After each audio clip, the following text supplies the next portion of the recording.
জনগণ লিখতেছে যে ফারুকী ভাইয়ের থেকে হিরো আলম অনেক ভালো আছে, সে পাওয়ার যোগ্য, কারণ সে মাঠে ছিল। ফারুকী সম্প্রতি উপদেষ্টা পরিষদ নিয়ে চলছে আলোচনা সমালোচনা। এরই মধ্যে উপদেষ্টা হওয়া নিয়ে মন্তব্য করেছেন হিরো আলম। জনগণ তাকে উপদেষ্টা হিসেবে দেখতে চায় এমন দাবি করেছেন হিরো আলম।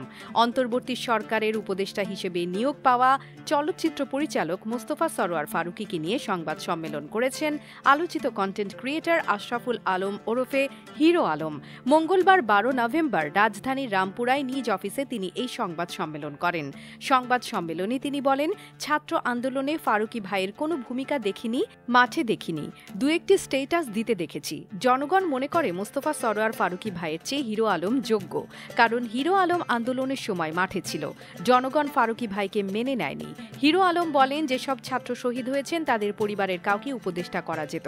হিরো আলম আরও বলেন, ফারুকীকে উপদেষ্টা বানানোর আপনারা কে? তাকে যে উপদেষ্টা বানিয়েছেন এর আগে কি একবারও জনগণের সঙ্গে বিষয়টি নিয়ে কথা বলেছিলেন? সে দেশের জন্য কি করেছে? গত 2 দিন ধরে দেশের ভিন্ন জেলা থেকে অহরহ কল আসছে, আমার কাছে পোস্ট করছে যে ভাই আপনাকে উপদেষ্টা হিসেবে দেখতে চাই। উল্লেখ্য, গত 5 অগস্ট ছাত্র জনতার গণ অভ্যুত্থানের মুখে ভারতে আশ্রয় নেন সাবেক প্রধানমন্ত্রী শেখ হাসিনা। এরপর গত 8 অগস্ট শপথ নেয় অন্তর্বর্তীকালীন সরকার। এ সরকারের প্রধান উপদেষ্টা হিসেবে দায়িত্ব নেন শান্তিতে নোবেলজয়ী অর্থনীতিবিদ ডক্টর মোহাম্মদ ইউনূস।